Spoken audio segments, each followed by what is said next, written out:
আমি মোটামুটি বলতে পারি যে আমি 300 ছবিতে কাজ করেছি, 7খানা ভাষায়, ইংলিশ ছবি, তামিল, তেলেগু, মালয়ালম ছবি, বাংলা তো আছে, হিন্দি আছে, উড়িয়া আছে, চিরঞ্জীবী থেকে আরম্ভ করে অমিতাভ বচ্চন থেকে আরম্ভ করে তমান্না ভাটিয়া বলুন, বিক্রম বলুন, বাংলা তো আছেই, বোম্বেরও বহু আর্টিস্টের সঙ্গে কাজ করেছি।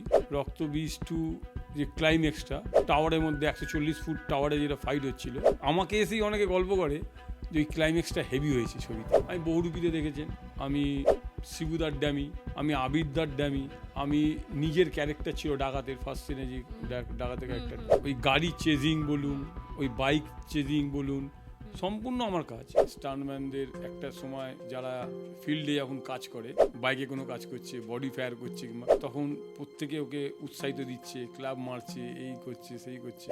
এক একজন এরম আছে 1000 ছবি করেছে, আজকের দিনে তাকে জানেই না সে কোথায় আছে। ফিল্ডে যতক্ষণ আছি ততক্ষণ লোকে চেনে জানে, খোঁজ খবর, তারপরে যদি সেটাই হয়ে থাকে, হারিয়ে যতদিন তারপরে কাজ খুঁজে পাওয়া করবে, যায় না, ততদিন আর কি তোমাকে সবাই চিনবে, তারপরে আর কেউ খোঁজ খবরও নেবে না, কিছুই নেবে না। কিন্তু সেটা ভেবে নিতে হবে যে আমার একটা টাইম এরম আসবে। নমস্কার, আমি ঐন্দ্রিলা, সবাইকে অনেক স্বাগত আমার পডকাস্টে। আপনারা দেখেছেন অনেক মানুষজন আমার এখানে এসেছে। আজকে তা অন্যথা নয়, আজকে যে আমার সাথে রয়েছে, আপনারা দেখেন টিভি সিরিয়াল, সিনেমা অনেক কিছুই দেখেন। হিরো বলতে বা হিরোইন বলতে বোঝায় যে সামনে প্রচুর গ্ল্যামারাস, তার পেছনেও যে যারা থাকে, অর্থাৎ ড্যামি চরিত্র যেটা আমরা বলে থাকি, যাদের কিন্তু জীবনের ঝুঁকি নিয়ে অভিনয় দক্ষতা এবং আপনাদের সামনে তুলে ধরে, মানে জীবনটাকে বাজি রেখে। স্টান গিল্ডের যে সেক্রেটারি রয়েছে আমার সাথে, চিত্ত কবিরাজ দাদা, নমস্কার। নমস্কার। এতদিন পর দেখা হয়েছে আপনার সাথে। তো আমার কাছে ফার্স্ট কোয়েশ্চেন এটাই যে সবাই আমরা জানি যখন কোনো শুটিং হয় তখন হিরোরা বা যেভাবে কাজ করে, স্টান্ট করে, তার পেছনে আপনাদের অবদান প্রচুর। মানে আপনি একজন নিজের ডিরেক্টর, স্টান গিল্ডের ডিরেক্টর, মানে ফাইট মাস্টার। তো আপনি যদি আপনার একটু জীবনের বা কেরিয়ারের এতগুলো কাজ করেছেন, প্রচুর ছবি, প্রচুর সিরিজ করছেন, এবং নাম করা সিনেমা বহুরূপীতে আমরা দেখেছি, তারপর খাকিতে দেখেছি, তারপরে হচ্ছে রক্তবীজ 2-তে দেখেছি। তো একটু যদি জানেন, এটা যদি শেয়ার করেন। প্রথমত বলি যে স্টান্ট ম্যান হতে গেলে খুবই সাহসের প্রয়োজন পড়ে, একদম খুবই সাহস দরকার তার, প্রথমত। দ্বিতীয়ত হচ্ছে এই প্রফেশনে কেউ চট করে আসতে চায় না, খুব কম, খুব রেয়ার, খুঁজলে আপনি খুব কম পাবেন। অ্যাক্টর হতে সবাই আসে, কিন্তু স্টান্ট ব্যাপারটা খুব কম। যাই হোক, আমি মোটামুটি বলতে পারি যে আমি 300 ছবিতে কাজ করেছি, 7খানা ভাষায়, ইংলিশ ছবি, তামিল, তেলেগু, মালয়ালম ছবি, বাংলা তো আছে, হিন্দি আছে, উড়িয়া আছে। আমি টপ মানে চিরঞ্জীবী থেকে আরম্ভ করে অমিতাভ বচ্চন থেকে আরম্ভ করে আপনি কী বলুন, তমান্না ভাটিয়া বলুন, আপনার বিক্রম বলুন, বাংলা তো আছেই, বোম্বেরও বহু আর্টিস্টের সঙ্গে কাজ করেছি। তো স্টান্টম্যান, আপনি কথা বলেন ঠিকই যে খুব রিস্ক মানে খুবই রিস্ক, মানে বন্ডে সাইন করে করতে হয়। হ্যাঁ, আমাদের স্টান্টম্যানদের মধ্যে আমাদেরকে ড্যামি করতে হয়। মনে করুন, আপনি যেরকম বললেন যে রক্তবীজ 2 যে ক্লাইম্যাক্সটা, টাওয়ারের মধ্যে 140 ফুট টাওয়ারে যেটা ফাইট হচ্ছিল, তো আমাকে এসেই অনেকে গল্প করে যে ওই ক্লাইম্যাক্সটা হেভি হয়েছে ছবিতে। আমি কাজটা করেছি, আমাকে এসেই বলছে অনেকে। তো শুনতে তো খারাপ লাগেই প্রথমত, কেন এটা তো আমি ফোকাস করতে পারবো না যেটা আমি করেছি। তার কারণ হচ্ছে হিরোর এই জায়গায় অনেক কিছু ব্যাপার থাকে, প্রোডাকশানের ব্যাপার থাকে আপনার। এটা এই কারণে বলা হয় না, যদিও আমরা বলতেই পারি না কাউকে যে এই কাজগুলো আমরা করলাম। আমি বহুরূপীতে দেখেছেন, আমি শিবুদার ড্যামি, আমি আবিরদার ড্যামি, আমি নিজের ক্যারেক্টার ছিল ডাকাতের, ফার্স্ট সিনে যে ডাকাতের ক্যারেক্টার, আমরা দেখেছি। ওই গাড়ি চেজিং বলুন, ওই বাইক চেজিং বলুন, সম্পূর্ণ আমার কাজ। প্লাস ওই যে ওতে যে নেগেটিভ ক্যারেক্টার যে ভিলেন ছিলেন তার ডামিটাও আমার করা। এবার রক্তবীজও ঠিক তাই, রক্তবীজ 2-তে শিবুদার ডামি, আবিদ্যার ডামি, নিজের ক্যারেক্টার। প্লাস আমরা পর্দার পেছনেও বহু ছবি কাজ করি, সিরিয়াল 200 করেছি। তো এই যখন কাজগুলো করা হয় তখন আপনাদের যে বন্ডে সাইন করতে হয়, আপনাদেরও তো একটা পরিবার বলে পরিবারে অনেকজন রয়েছে, তো তারা আপনার সাপোর্ট করে যে কেন করছিস, অন্য কাজ করতে পারতিস, হিরোর কাজ করতে পারতিস, তো বা না, আরো আমরা, অনেক কাজ করতে আপনি ঠিকই বলেছেন, আমরা বাইরে জানাই না, বাড়িতে জানাই না যে আমরা এরম বডি ফায়ার করছি, আমরা গ্লাস ব্রেকিং করছি, আমরা রানিং গাড়ি থেকে পড়ছি, আমরা 5তলা উপর থেকে জাম্প করছি, বাড়িতে কোনো বলি না আমরা। আর তাতে আমাদের অ্যাক্সিডেন্ট হয়, হয় না তা না। আমার বিভিন্ন শরীরের মধ্যে বিভিন্ন পার্টস বলতে পারবেন, আমরা আমার চেস্টের সামনের দিকে 3খানা রিট ক্র্যাক আছে, পেছন দিকে আছে, স্পাইনাল কর্ড আছে, লিগারমেন্ট আছে, প্লাস মাথায় স্টিচ। আপনি এগুলো বাইক স্কিড করতে, গাড়ি চেজিং করতে হয়, কিন্তু আমি না করলে তো কেউ না কেউ তো করবেই, তাও তো ফ্যামিলি আছে। তো নিজের ওপর দিয়ে ব্যাপারটা দেখে নিই একটু, নিজে মাস্টার প্লাস নিজে ইউনিয়নের সেক্রেটারি, তো দেখি আগে নিজের মধ্যেই রিস্কটাকে নিয়ে। আচ্ছা, এই যে আপনি বললেন যে বাইকের কথা বা এই স্টান্টগুলো যখন দেওয়া হয়, এর জন্য একটা না জোর থাকতে হয় বা কনফিডেন্ট থাকতে হয় যে কি করে করব কাজটা। তখন কি মানে ওই যখন প্রথম কাজ যখন শুরু করেছিলেন তখন লোকে হয় না যে তুই কর পারবি, এরকম একটা ব্যাপার, একটা নিজেরও তো ভয় লাগছে যদি বাইক থেকে পড়ে যাই, যদি ওই যে ফায়ারের মধ্যে দিয়ে বাইকটা নিয়ে যাচ্ছি, তখন একটা যে কি হবে, আমার পেছনে আমার ফ্যামিলি রয়েছে বা আরও অনেক কিছু রয়েছে বা অনেক রকম।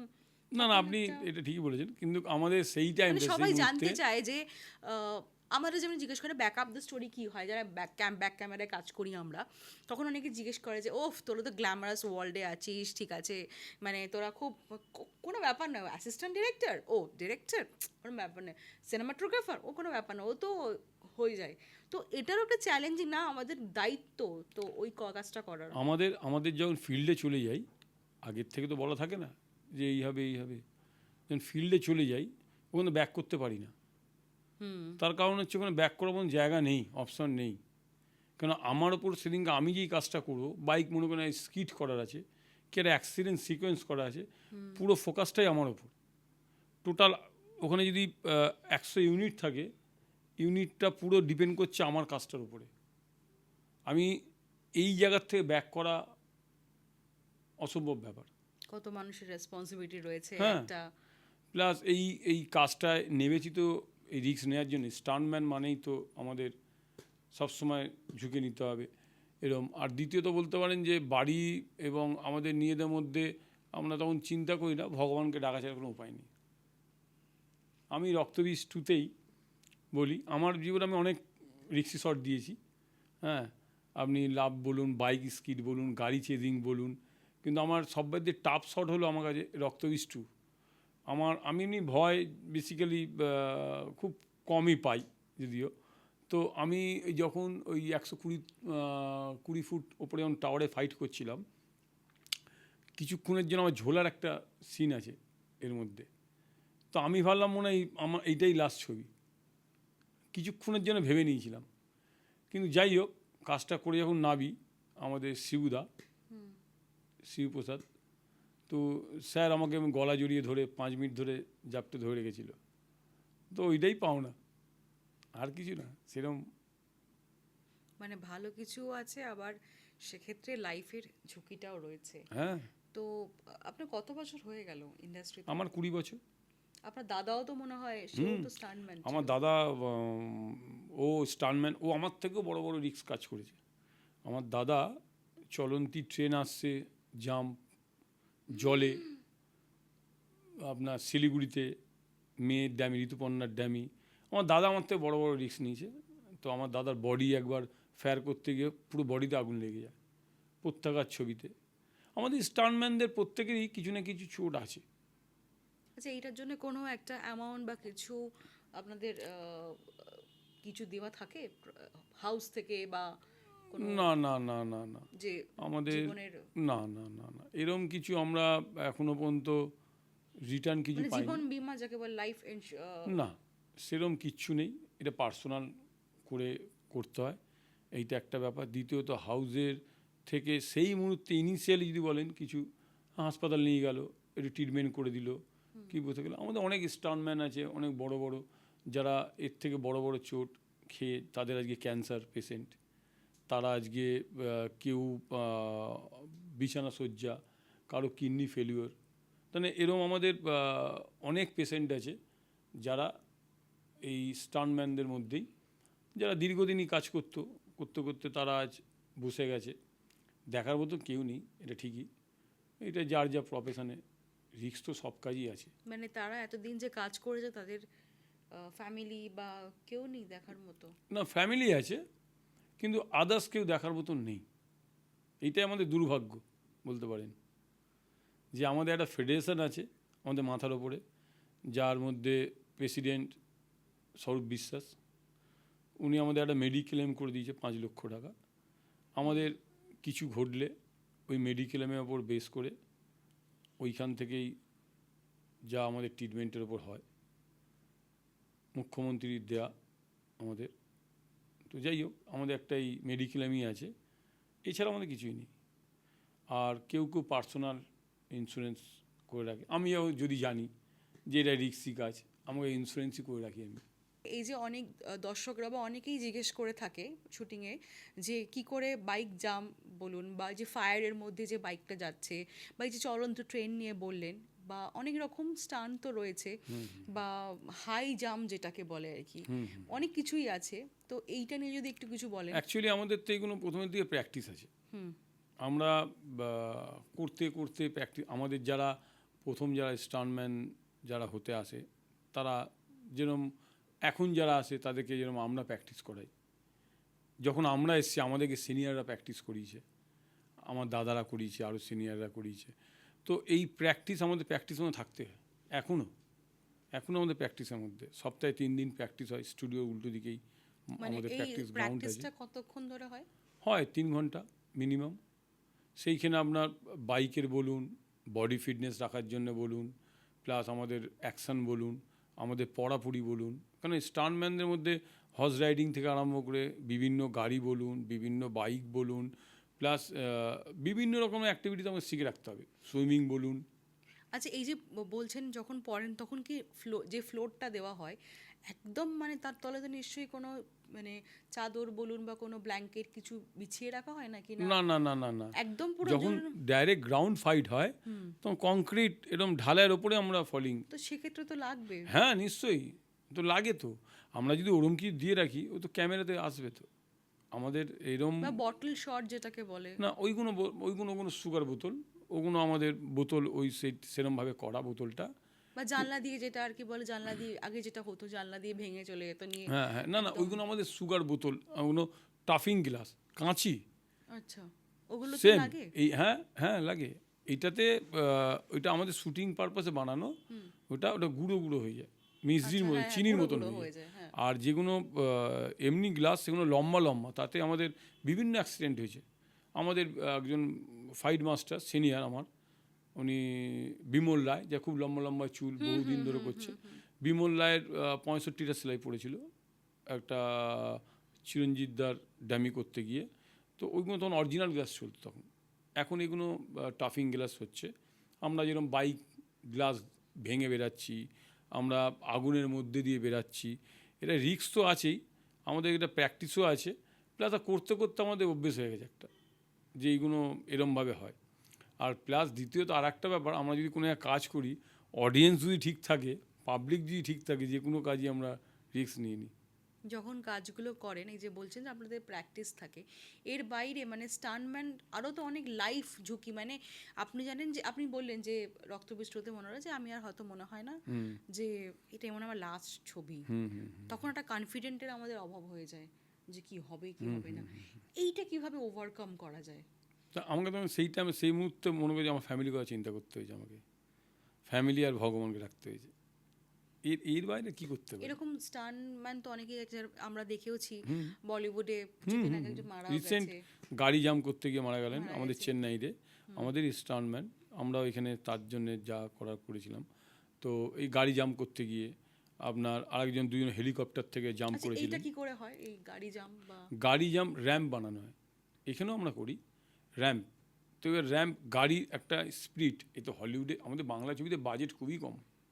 প্রথমত হচ্ছে বাংলা ছবির বাজেট 1 কোটি 2 কোটি, এখন রিসেন্ট 4 কোটি 5 কোটি টাকার দেবের ছবি বলুন, জিদ্দার ছবি বলুন, এখন হচ্ছে। আগে 50 লাখ টাকা, 1 কোটি টাকা, 1.5 কোটি টাকার ছবি।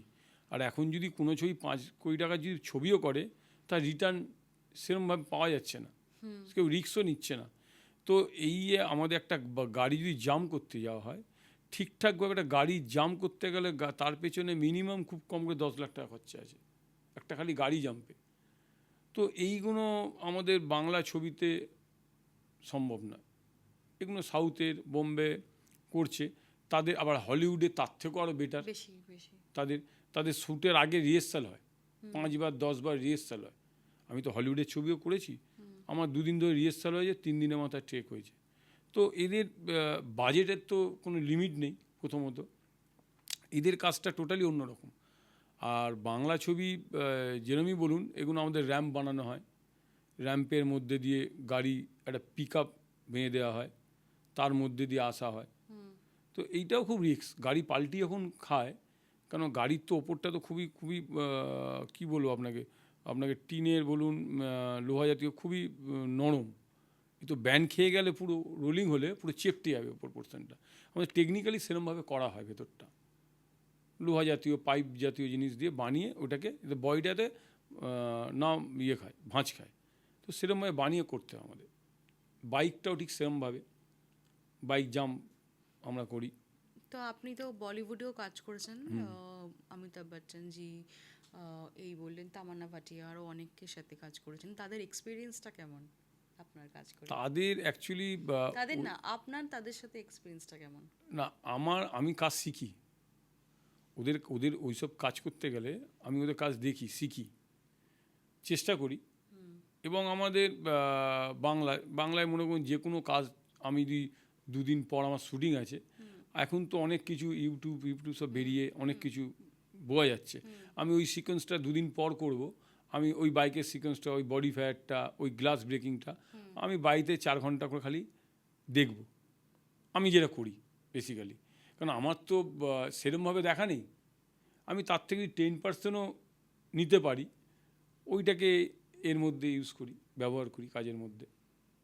তো সারাদিনই তো শুটিং থাকে, তো তার পরিবর্তে ফ্যামিলিতে কে কে আছে, কিভাবে টাইম কাটান? মা আছে, ওয়াইফ আছে, ছেলে আছে, তাও বাড়িতে আমার গাছ, পাখি, মাছ। তো যখন আপনার বিয়ে হয়েছিল, তখন বৌদি এরকম বলেনি যে স্টান্টম্যানকে বিয়ে করছি, যদি জীবনে ঝুঁকি নিয়ে কাজ করছে, আদৌ সাস্টেন করবে কিনা জীবনটা? না না, এটা একটা তো ছিলই, টেনশন ছিল, প্লাস এটা নিয়ে অনেকবার বলেছেও এই ব্যাপার নিয়ে। কিন্তু দেখুন, রিস্ক তো সব কাজেই আছে, এরকম কোনো কাজ নেই যে রিস্ক নেই। আপনি রাস্তাঘাটে এমনি নর্মালি হাঁটতে, এমনি বেরাচ্ছেন, দেখছেন অ্যাক্সিডেন্ট হয়ে যাচ্ছে। একদম। এমনি মিডিয়ারা বলুন, আপনাদের প্রফেশনেই বলুন, রাস্তাঘাটে কত কিছু অ্যাক্সিডেন্ট হচ্ছে। এই মিটিং মিছিল এর মাঝখানে এতেও অ্যাক্সিডেন্ট হচ্ছে। মানে এইটা তো কিছু করার নেই, অ্যাক্সিডেন্ট ব্যাপারটা আমরা জেনে বুঝে যাচ্ছি, ওটা একটা ঘটে যাচ্ছে। আমাদের বিভিন্ন অ্যাক্সিডেন্ট হয়, এটা তো আমি ভেবেচিন্তেই গেছি। মানে মনের জোর নিয়ে ভগবানের একটা, যে তুমি আছো আমার সাথে, হ্যাঁ, প্লাস ফ্যামিলি সাপোর্ট, ফ্যামিলি, মা বৌদির সাপোর্ট রয়েছে, সেক্ষেত্রে মানে চলে যাচ্ছে আর কি, এগিয়ে যাচ্ছে। তো আপকামিং সিনেমা কি রয়েছে? কেউ বলে বিপ্লবী, কেউ বলে ডাকাত, এইটা আসছে, এটা শুটিং চলছে এখনো। জিদ্দা, প্রতীক্ষিত ডিরেক্টর। সিরিয়ালসে তো কাজ করা হয়। হ্যাঁ, বহু সিরিয়াল আমি করছি, দাদামণি করছি, আর অনেকগুলো সিরিয়াল করছি, সান বাংলাতে করছি, বহু সিরিয়াল করছি আমি। মানে সারাদিন ব্যস্ততা। হ্যাঁ হ্যাঁ, মানে শুধু শুটিং আর শুটিং শুটিং Shooting, শুটিং, এর বাইরেও তো একটা জীবন আছে, সেটা কিভাবে কাটান? এর বাইরে ফ্যামিলিকে নিয়ে বাইরে ঘুরতে যাই, আমার খুব ঘোরার খুব শখ। রিসেন্ট আমি এমনি ঘুরতেও গেছিলাম, উল্টো আমার গাড়ি খাদে পড়ে গেছে রিসেন্ট পুজোর সময়, সিটং আমার গাড়ি, ওখানে ধস নেবে, মানে অ্যাক্সিডেন্ট, ঘুরতে গিয়েও অ্যাক্সিডেন্ট হয়ে যাচ্ছে, বুঝলেন। ফ্যামিলিকে আমি যা হোক করে দরজা ফরজা ভেঙে বের করেছি। তো ওখানেও কিন্তু একটা স্টান্টম্যানের গুরুত্ব হ্যাঁ রয়েছে। হ্যাঁ নিশ্চয়ই, আমি দরজা ভেঙে বেরিয়েছি আমি। তো অ্যাক্সিডেন্ট তো সব জায়গায়। ফ্যামিলিকে নিয়ে ঘুরতে ভালোবাসি, যখনই সময় পাই ফ্যামিলি নিয়ে। তারপর বাড়িতে আমার বললাম গাছ, গাছ আছে। আমার 200-র উপরে গাছ আছে, পাখি আছে, মাছ আছে, আমার টাইম কেটে যায়।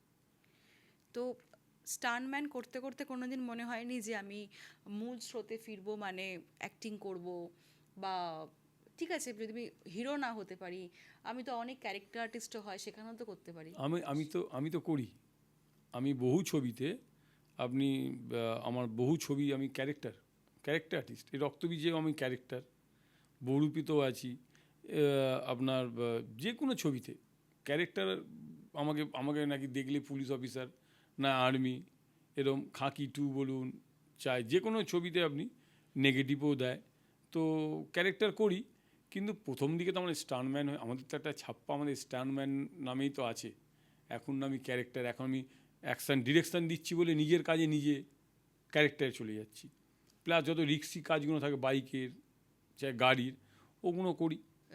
স্টান্টম্যানরা তো ফার্স্টে হয়, দেন অ্যাসিস্ট্যান্ট, দেন মাস্টার, তারপরে তো মানে লোকে কেউ ডাকে না। না না না না। তো সেই ব্যাপারটা যদি বলেন একটু। আমাদের প্রথম যারা ঢোকে, আমি যেরকম বলতে পারেন, আমি স্টান্টম্যান হিসাবেই ঢুকেছি। বহুদিন ফাইট করেছি বিভিন্ন ছবিতে, যত রকমের রিক্সি কাজও করেছি। তারপর এরপরে প্রমোশন বলতে গেলে অ্যাসিস্ট্যান্ট ফাইট মাস্টার, এর ওপরের র্যাঙ্কটা, সেটা একটা টাইমের পর কিছু অভিজ্ঞতা, কিছু কাজের ওপর ইয়ে করে সে তার জায়গাটা পেয়ে যায়। তারপরে কিছুদিন থাকার পর সে যদি মনে করে আমি ফাইট মাস্টার হব, সে মাস্টার হয়ে যায়। কিন্তু একটা টাইমের পর ঠিকই যে কেউ তাদের ডাকে না, তার বয়সে, তার শরীরের তো একটা সাডেন একটা টাইম অবধি সব কিছু হয়, তারপর তো সেটা কি আপনার 60 এজ, মানে কত বছর, মানে 40-50 এরকম, সেটা প্রায় 60 অবধি। মানে 55 এজের মানুষেরা করতে পারবে? হ্যাঁ, তারা মাস্টার করতে পারে। কিন্তু এখন যা নতুন যা কাজকর্মের, একটা ইয়াং ছেলেরা বলুন বা 35-30-র মধ্যেই ফাইটে, তারপরে আপনি অ্যাসিস্ট্যান্ট ফাইট মাস্টার 50 অবধি, তারপরে ফাইট মাস্টার 50-র পরে ফাইট মাস্টার। তো তারপরে আর কেউ ডাকেও না ঠিকই, তারপর তাকে আর কেউ খোঁজ খবরও নেয় না। এইটা একটা দুর্ভাগ্য যে স্টান্টম্যানদের একটা সময় যারা ফিল্ডে যখন কাজ করে, বাইকে কোনো কাজ করছে, বডি ফায়ার করছে, কিংবা তখন প্রত্যেকে ওকে উৎসাহিত দিচ্ছে, ক্লাব মারছে, এই করছে সেই করছে। কিন্তু একটা টাইমের পর সে একটা অন্য আবেগে, আমরাই বলতে পারেন, সে একটা অন্য আবেগে করছে। তো একটা সময়ের পর তার আর কোনো খোঁজ খবর কেউ নেয় না। সে কোথায় আছে, সে কী করছে, সে কী খাচ্ছে। একজন এরম আছে 1000 ছবি করেছে, তাই খুঁজেই পাবেন না তাকে। সে 45 ইয়ার্স ফিল্ম ইন্ডাস্ট্রিকে আছে, 40-45 বছর ধরে ফিল্ম ইন্ডাস্ট্রিকে আছে। তার আজকের দিনে কেউ খোঁজ খবর নেয় না, আজকের দিনে তাকে জানেই না সে কোথায় আছে। এইখানে যতক্ষণ আমি দেখলাম যে ফিল্ডে যতক্ষণ আছি ততক্ষণ লোকে চেনে জানে, খোঁজ খবর। তারপরে যদি সেটাই হয়ে থাকে, হারিয়ে যতদিন যায়, তারপর কাজ খুঁজে পাওয়া করবে যায় না, ততদিন আর কি তোমাকে সবাই চিনবে। তারপরে আর কেউ খোঁজ খবরও নেবে না, কিছুই নেবে না। কিন্তু সেটা ভেবে নিতে হবে যে আমার একটা টাইম এরম আসবে, এরম আমি ভেবে নিই যে আমি তার সাপোর্টিং আমি আগের থেকে আমি নিয়ে নিই। অনেকে নেয় না, আমি জানি আমার 55 কি 60-তে গিয়ে আমাকে লাইন থেকে সরে যেতে হবে। তো তখন তো আগের থেকে ভেবে নিয়েছি এরম তার সাপোর্টিং বিজনেস, সাপোর্টিং ব্যবসা, এটা কেউ যদি মাইন্ডে নেয় তো তাহলে ভালো।